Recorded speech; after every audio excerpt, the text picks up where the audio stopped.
Hi guys, in this video I'm gonna show you how you can start MyCourt game, change mode and change slider difficulty preset. It's quite easy. Very first thing we're gonna do is to invite some AI players. For that we need to get into this. Right now, since we wanna invite the player, we'll head over to this option, invite AI players, and just select the players whom you wanna invite.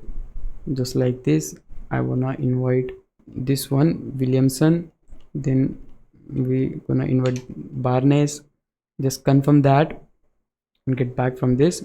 Now you can see we got all these three players. We'll head over to now court. Once you're on court, just hit the option key, and here you have couple of modes, like you can go for one on one, two on two, as well as you can go for this mode. If you want to change the slider preset, then you can just hit R3 key, and you can see that by pressing the R3 key we are able to change the slider preset. That's exactly how you can do this. What if we go with 2 on 2? Okay, you can select the team here. I'll go with this one. Okay, and just start the match. And yeah, that's all there is to it. If you found this video helpful, please leave a like, subscribe the channel. I'll meet you in the next one. Bye bye.